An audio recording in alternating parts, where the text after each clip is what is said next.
year. In a quiet corner of a sprawling pumpkin patch, nestled among big, round pumpkins, lived a small, shy pumpkin named Poppy. While the other pumpkins dreamed of Halloween, of being chosen and carved into spooky or silly faces, Poppy trembled on her vine. She wasn't afraid of being picked. She was afraid of the dark. Thought of Halloween night, with its long, deep shadows and flickering lights, filled her with dread. The wind whispered spooky stories through the cornstalks, and the moon played hide and seek behind the clouds, making everything look mysterious and a little scary. Poppy wished she could stay on her cozy vine forever, bathed in the warm, familiar sunlight of the day. One crisp autumn afternoon, a family with 2 cheerful children came to the patch. Their laughter echoed as they searched for the perfect pumpkins. A little girl with bright, curious eyes spotted Poppy. "This one," she exclaimed. "It's the perfect size." Gently, they lifted Poppy from her vine and placed her in a soft, hay-filled wagon. Poppy's heart thumped.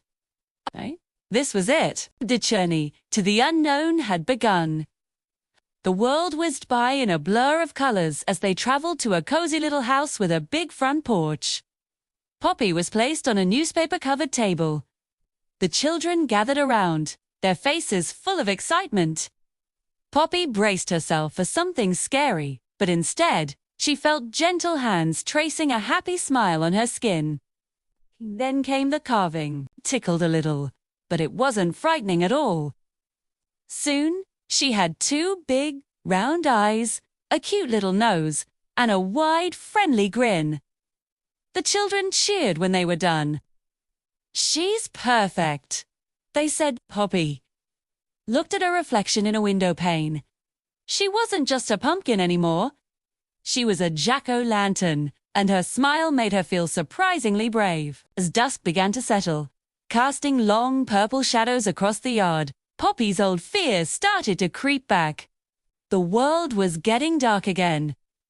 But then, the top of her head was lifted, and a small, warm candle was placed inside.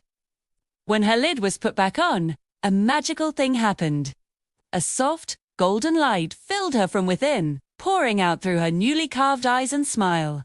The darkness around her didn't seem so scary anymore. In fact, it was beautiful, like a soft velvet blanket. Her light danced on the porch steps, creating gentle, playful shadows. When Halloween night finally arrived, children in colorful costumes came to the door. "Look at the happy pumpkin," one of them shouted, pointing at Poppy. Her warm glow lit up their smiling faces as they received their treats. From her spot on the porch, Poppy realized something wonderful. She wasn't afraid of the dark anymore. She was part of it, making it brighter and friendlier. The very thing she had feared was now the backdrop for her own special light. She understood that sometimes you don't need to be afraid of the darkness, because you can be the one to light it up for everyone else. And with her cheerful, glowing smile, that's exactly what Poppy did all night long.